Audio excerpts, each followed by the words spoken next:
The morning Ada's life changed forever began like any other, until a strange man walked up to their gate and said the words nobody expected. "I'm here to marry Ada." They laughed at him. They mocked him. They called him a beggar. But later, Uncle Bello himself would confess, "If I had known who that man truly was, I swear, I would never have opened my mouth to insult him." But by the time the truth came out, shame swallowed all of us. And so, that ordinary morning became the beginning of a truth nobody in that house was prepared for. Hey there, pour a cup of tea, get comfy, and let your heart listen. The story's about to start. Welcome to Tales Vibe, where laughter and lessons flow together. If you love a good story, don't forget to like this video, subscribe for more tales every week, and please tell us where you're watching from in the comments. We'd love to know where our story family is tuning in from. Ada was 19, but life had already shown her more pain than many adults around her. She grew up in Kaduna with her parents until the night a fire accident took their lives. She was only 11 when it happened. Since then, she had been living with her father's elder brother, Uncle Bello, in their family house at the outskirts of Abuja. In that house, Ada was known for two things: her quiet nature and her endless work. Before anyone woke up, she had already swept the compound, boiled water, and started preparing breakfast. While other girls her age were getting ready for school, Ada was arranging plates, washing clothes, and running up and down to please everybody. Uncle Bello never spoke to her unless he wanted something. Auntie Beezy treated her like an unwanted guest. The two daughters, Zainab and Kemi, behaved like small madams. They would shout her name from any corner of the house just to send her on small errands. "Ada, come and iron my scarf. Ada, wash that pot now. Ada, why is this place still dirty?" It didn't matter if she had been working since morning. They acted like she had no right to rest. When visitors came, Auntie Beezy always introduced Zainab and Kemi with pride, but Ada was never mentioned. She was the girl in the background, the one who carried trays and cleared plates. Yet, in all of it, Ada never raised her voice. She answered respectfully, greeted everyone politely, and tried her best not to offend anybody. She had learned a long time ago that silence saves her more trouble than talking. If she complained, Auntie Beezy would remind her that she was living under their roof, out of pity. If she cried, they said she was pretending. Even with the way they treated her, Ada still helped neighbors willingly. When Mama Ruth needed someone to carry water, Ada showed up. When old Papa Idris needed help crossing the road, Ada was there. Small children in the area liked her because she always smiled at them. People noticed that Ada's heart was soft, even though her life was hard. But inside Uncle Bello's house, none of that mattered. To them, she was simply the girl.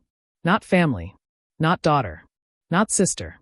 Sometimes, at night, Ada would sit on her thin mattress in the small room at the back and wonder what her life would become. She had dreams, but she couldn't hold them for long. Every time she imagined a better future, reality dragged her back. She didn't have money. She didn't have support. She didn't even have her own clothes apart from the few worn-out ones she washed over and over. Still, Ada believed one thing strongly. One day, her life would change. She didn't know how. She didn't know when. But she refused to accept that suffering was her destiny. She just didn't know that the change she was waiting for was already on its way, and it would enter her life in a very unexpected form. Life continued that way for Ada, quiet, hard, and predictable, until the day attention shifted in a direction nobody expected. It started small, almost unnoticed. One afternoon, Ada followed Auntie Beezy to the market to help carry some items. While she stood by the tomato stall holding a heavy bag, two young men passed by. They greeted Auntie Beezy but kept staring at Ada. "Who is she?" one of them asked politely. Auntie Beezy forced a smile. "Just someone living with us." She didn't introduce Ada. She didn't even look in her direction. But the men did. They looked at her like they saw something different. Ada kept her eyes down and focused on the bag she was holding. That small moment marked the beginning of the shift. Soon after, men started coming to the house, not for Ada, but for Zainab and Kemi. Uncle Bello had been telling people that his daughters were ready for marriage, so suitors began trooping in. Whenever these men visited, Ada was the one serving drinks, carrying snacks, and clearing the table. The strange thing was this. The moment the men saw her, their attention changed. One man, a neat and confident-looking young guy from town, pulled Uncle Bello aside and asked quietly, "Sir, that girl that brought the juice, who is she?" Another man from a well-off family in Garki said openly, "Your daughters are fine, sir, But that other girl, I like her calmness. Every time it happened, tension in the house rose. Zainab complained first. Daddy, why are men always asking about Ada? Is she the one you called them for? Kemi joined. Maybe she is using style to show herself. She likes to pretend she is humble. Auntie Beezy didn't hide her anger. She confronted Ada in the kitchen one evening. So you now want to shine more than my daughters? You think because men ask of you, you are special. Ada shook her head quickly. No, Auntie. I don't talk to anybody. Keep quiet.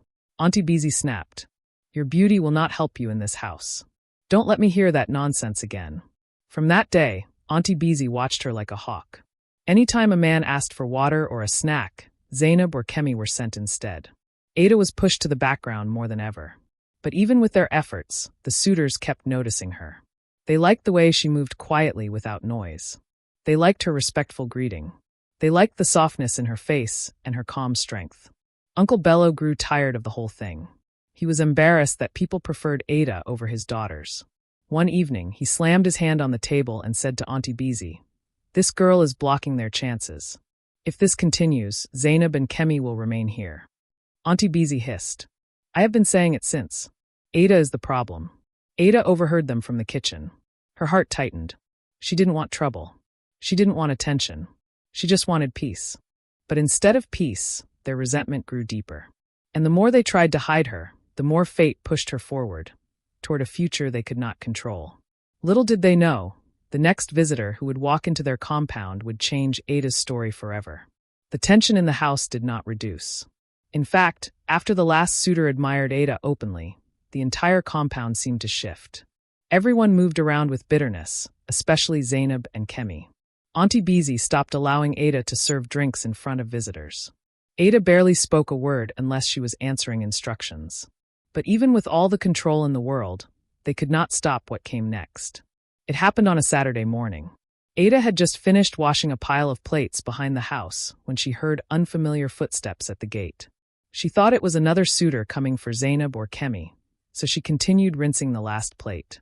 Then she heard Uncle Bello's voice, lower than normal, almost surprised. You, young man, what do you want? Ada turned slightly and saw a man standing near the entrance. He held a wooden walking stick, wore rough-looking clothes, and his cap was pulled low over his face. His steps were slow. He looked tired. People passing by stared. A man who looked like that had no business entering a house to look for a wife. The stranger spoke quietly.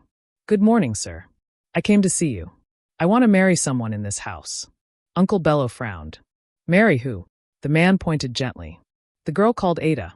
Ada's hand froze. The bowl slipped slightly from her fingers. Before she could blink, Auntie Beezy rushed out. Which Ada? Our Ada? For what? But the man didn't get angry. He simply nodded. Yes, Ma. I want to marry her. Zainab and Kemi burst into laughter, as if it was a joke. Ada. You want Ada?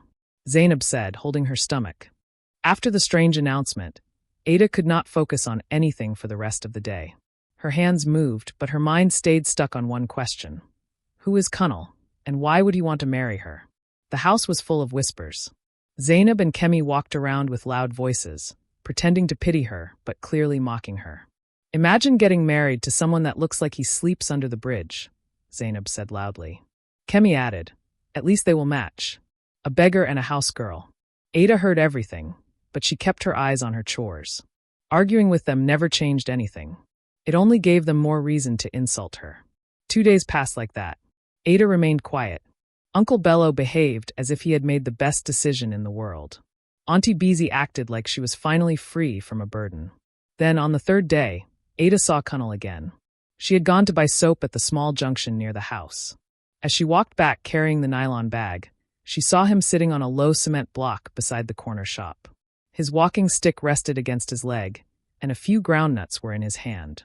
He was feeding small birds that gathered around him. When he noticed her, he lifted his head slightly.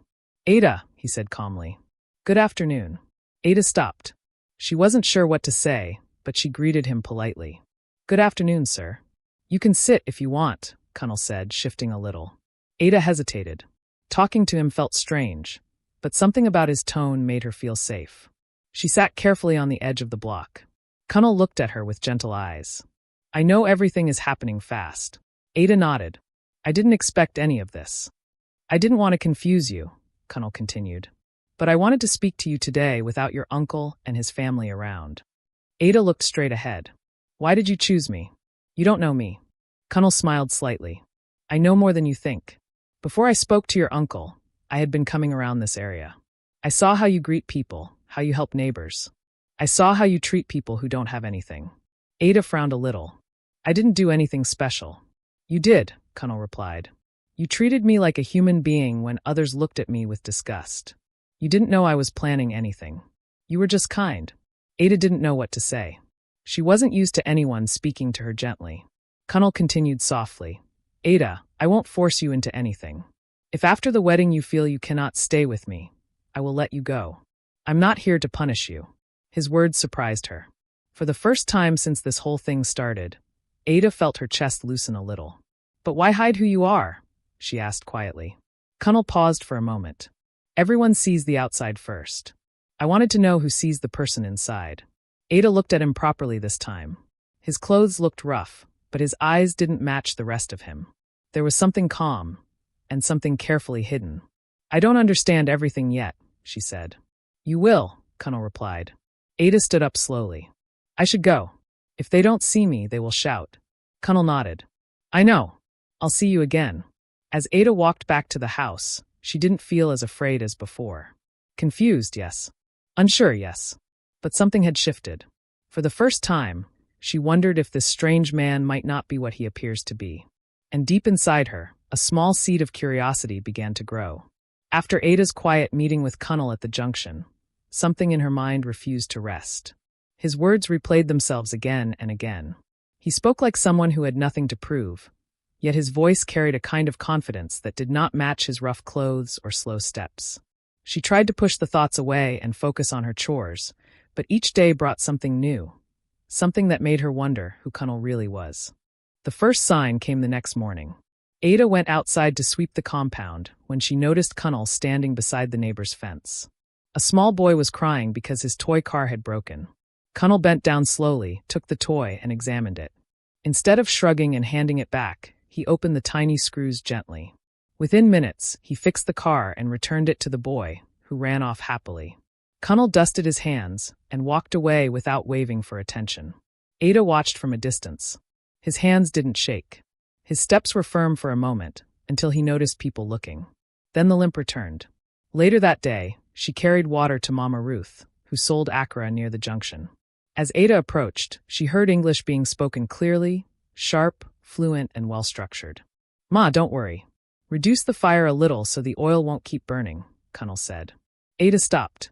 He sounded nothing like the struggling man people assumed he was. Mama Ruth, who barely understood English, simply nodded and laughed. Cunnel turned, and his eyes met Ada's.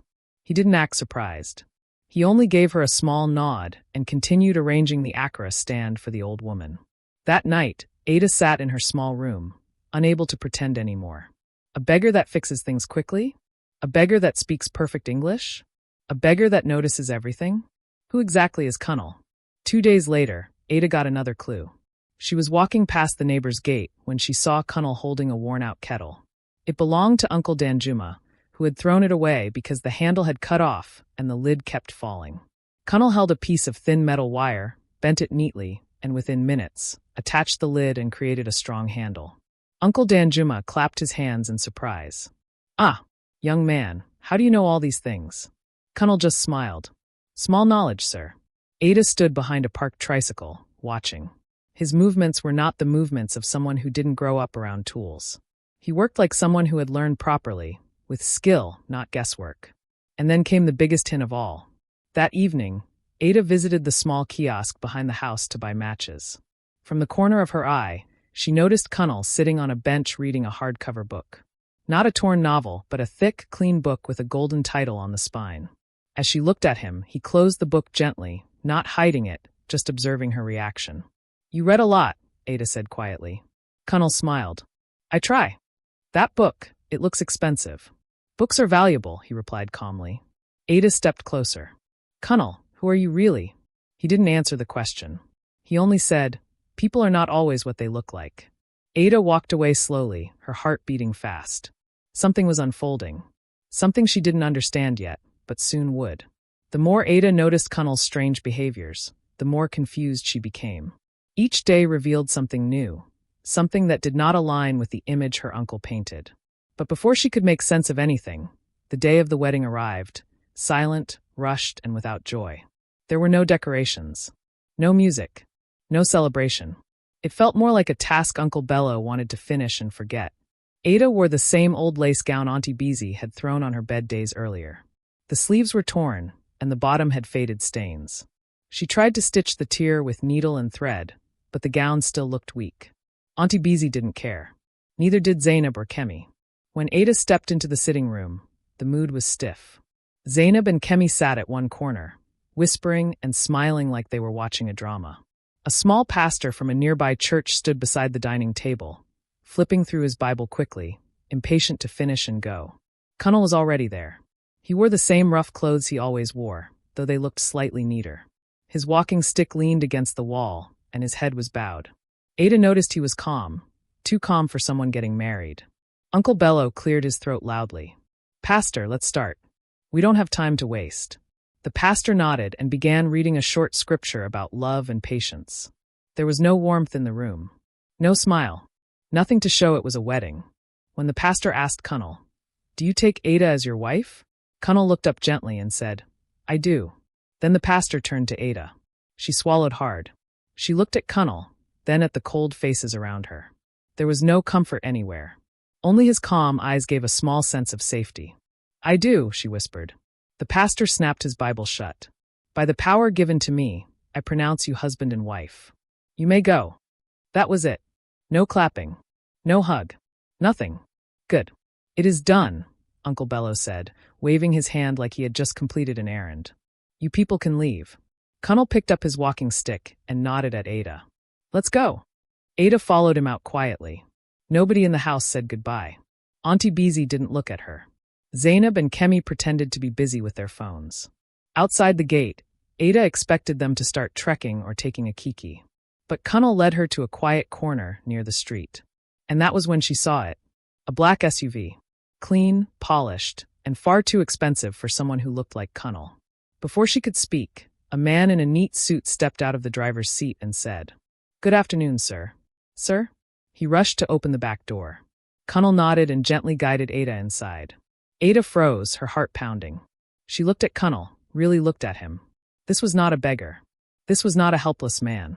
This was someone completely different. Cunnel settled beside her, relaxed, familiar with the environment. Ada swallowed and whispered, "Cunnel, please tell me the truth. Who are you?"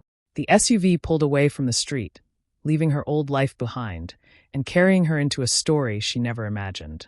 The SUV moved smoothly out of the street, but Ada barely felt anything. Her whole body was tense.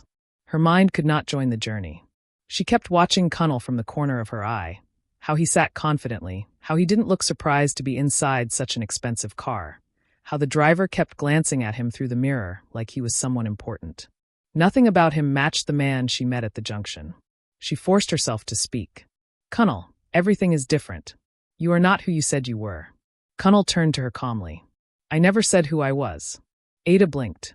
"So tell me now, please." Cunnel rested his back on the seat. He breathed in deeply, not like someone hiding, but like someone preparing to open a door that had been closed for a long time. "My full name," he said slowly, "is Cunnel Adeoi." Ada frowned. She had heard the name somewhere, but she couldn't place it. "It sounds familiar." "It should," Cunnel replied gently. "Adeoi Group is mine." Ada's eyes widened. "The transport company? The real estate people? The ones that own that big building in the city?" Cunnel nodded once. Ada's mouth fell open. She held her hands together tightly, trying to stop them from shaking. "But everyone says the owner is a young man that nobody sees." "I prefer it that way," Cunnel said quietly. "Ever since my father died." Ada turned fully to him now. "Your father?" "Yes. He built the first part of the company before I took over." Cunnel looked out the window briefly, then continued. "And your uncle worked with him years ago." Ada's heart tightened. "My uncle? Doing what?" Cunnel's voice stayed calm, but Ada could feel the weight behind the words. "He brought a land deal to my father. A very big one. He handled the documents. He handled the payments. My father trusted him." Ada swallowed hard. She already sensed where this was going. Cunnel continued. The papers were fake. The land was not real. Your uncle took money from both sides and disappeared. Ada's chest grew heavy. She knew her uncle was not perfect, but she never imagined this. The scandal ruined my father, Cunnel added. He lost money. He lost trust. He lost partners. He had health issues, and he didn't survive it. Ada's eyes stung. So you came to punish him? Cunnel shook his head quickly. No, I didn't come for revenge. Life already punished him on its own. I came to see the truth. I wanted to know if that house still had any good heart inside. Ada looked down, her fingers curling on her lap. I dressed like a poor man, Cunnel continued. And I watched. Your uncle insulted me. Your auntie ignored me. Zainab and Kemi mocked me. He paused. But you greeted me. You gave me water. You never looked at me like I was worthless. Ada felt tears gather. I didn't do anything special. You did, Cunnel said softly. You were kind when nobody was watching. That is the real test. Ada shook her head slowly. But agreeing to marry me that day, when you thought I was nothing, didn't you feel tricked? Cunnel looked at her with a small, calm smile. I didn't marry you because you were poor. I married you because you were pure. Ada covered her mouth as her emotions rose. Everything inside her felt upside down. Cunnel reached out and held her hand gently. I promise you, Ada, your life is about to change. Not because of wealth, but because your heart carried you to a place your suffering could never block. Ada looked at him, still overwhelmed, but for the first time, something new replaced the fear in her chest. Hope.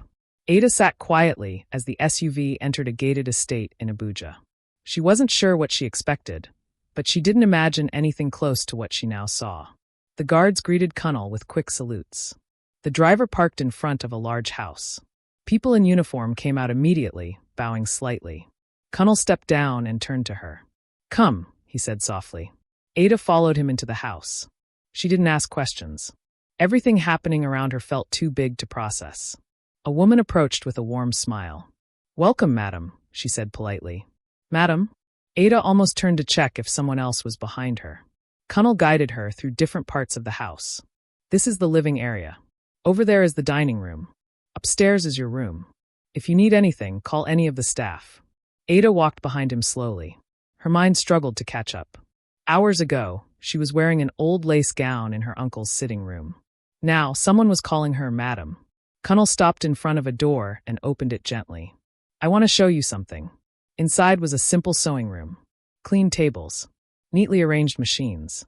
Rolls of fabric packed in baskets. My mother loved sewing, Cunnel said. Even when we became comfortable, she still made clothes for women who couldn't afford tailors. I built this room to remember her. Ada touched one of the sewing machines carefully. The room felt peaceful, even though she couldn't explain why. Cunnel watched her. Ada, I didn't bring you here to scare you or confuse you. I want you to have a fresh start. Ada nodded slowly. I don't know how to process everything. It's too much. Cunnel understood. Take your time. Nothing here is rushing you. Later that evening, Ada changed into the simple new clothes that had been laid out for her. She ate quietly at the long dining table, still unsure if she was dreaming. After dinner, Cunnel sat across from her. There is something else I want to give you, he said. He placed a brown envelope on the table and pushed it toward her. Ada opened it and gasped. Documents. Property papers. Cunnel, she whispered. What is this? Shops, Cunnel said simply. A bakery site. A small building close to town. All in your name. Ada stared at him, speechless. I don't want you to feel powerless, Cunnel continued. I want you to have something that belongs to you. Something nobody can take. Ada held the documents as if they would disappear. Nobody has ever given me anything before. Cunnel smiled gently. Get used to it. Your life is no longer in the shadows. Ada breathed in slowly, letting the truth sink in. She still felt overwhelmed, but there was something growing inside her. Something new. Strength. Much later, as she lay on her bed in her new room, she thought about the women she had seen struggling in her old neighborhood. Widows. Young girls. Mothers with no support. Maybe, just maybe she could help them. Her life had changed in one day. But perhaps this new life could lift many others too. As sleep slowly pulled her in, Ada whispered to herself, God, thank you. She didn't know what tomorrow would bring, but for the first time in her life, she was not afraid. She was ready. The news traveled faster than Ada expected. Within 2 days, the whole neighborhood where Uncle Bello lived had heard that the beggar she married left in a black SUV with a driver. Some said he was a secret millionaire. Others said she had run away with a politician. Nobody knew the truth, but everyone talked. Ada didn't think much of it. She was still trying to adjust to her new life. She spent her time exploring the house, learning small things, and sitting quietly in the sewing room where she felt closest to peace. Even though everything around her was new, she never forgot where she came from. That afternoon, as Cunnel reviewed some documents in his study, a house staff walked in holding a small folded paper. "Sir, someone dropped this at the gate." "It's for Madam." Cunnel handed it to Ada. The handwriting was shaky, familiar. "Uncle Bello." Ada read the short note. "Please, if you can come and see me. I need to talk." She stared at it for a moment, unsure of what she felt, pain, confusion, or pity. Cunnel looked at her gently. "Do you want to go?" Ada nodded slowly. "Yes. I think I should. I'll arrange the car for you," Cunnel said. "If you want to go alone, it's fine." Ada looked at him. "You trust me that much?" Cunnel smiled. "You've never given me a reason not to." 2 hours later, Ada stepped out of the SUV in front of her old compound. She wore a simple gown, nothing loud. No jewelry, nothing to boast. She wanted to face them as Ada, not as someone trying to show off. The compound was quiet. Uncle Bello sat on the wooden bench outside. His head was down, his shoulders looked smaller than she remembered. When he saw her, he stood up quickly. "Ada, thank you for coming." Ada stood still, waiting. "I know you have every right to ignore me," he said. "I know we treated you badly. Very badly." He paused. "I don't have an excuse. I just want to say I'm sorry." From the open door, Auntie Beezy peeped but didn't come out. Zainab and Kemi stayed behind her, silent for once. Ada looked at them all, then back at Uncle Bello. "Why now?" she asked quietly. "Because I see the truth now," he replied. "You were never the problem." "We were."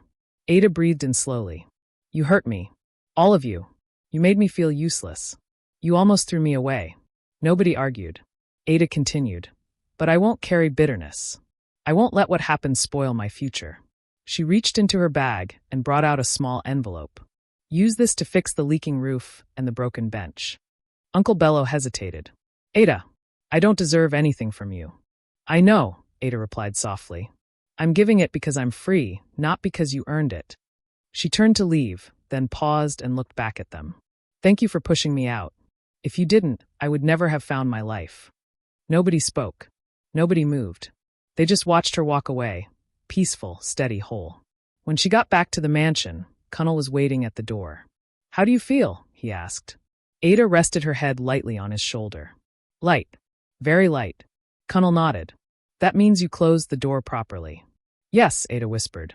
"Now I can face the future without anything holding me back." And she meant it. After Ada returned from Uncle Bello's house, something inside her settled completely.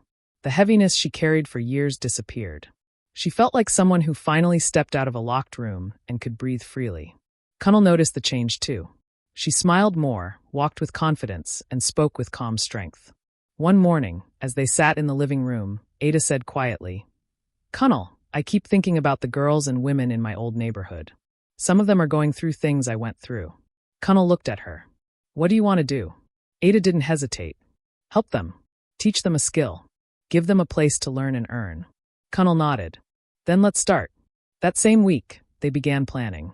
Cunnel connected her with people who handled training programs, business setups, and NGO structures.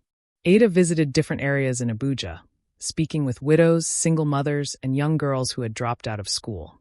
She listened to their stories, and each one pushed her deeper into her purpose. Soon, a small training center opened in one of the properties Cunnel had given her. It had sewing machines, baking equipment, soap-making tools, and a simple office. Ada named it New Light Women's Center. On the opening day, dozens of women gathered. Some came shyly, some boldly, some with babies tied to their backs.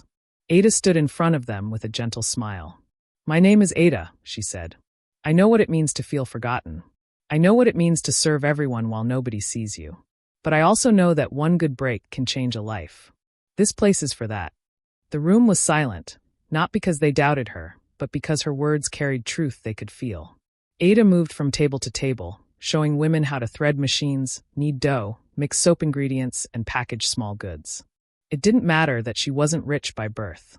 She taught with heart, and they learned with gratitude. News spread quickly. More women joined. Volunteers reached out. Even small business owners offered support. In a few months, the center expanded into more branches across Abuja, giving rise to a quiet movement of women building new lives one skill at a time.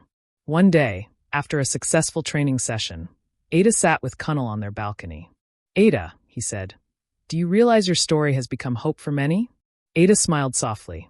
"I'm just helping people the way I wish someone helped me." Cunnel took her hand. "Your strength is more powerful than you think." Ada looked out, thinking of the young girls in the training center. "I want them to know something," she said, "that your beginning doesn't decide your ending." Later that month, she was invited to speak to a hall full of young girls. Standing before them, she told her story, not the pain alone, but the rise that came from it. "I didn't become who I am because life was kind," she said.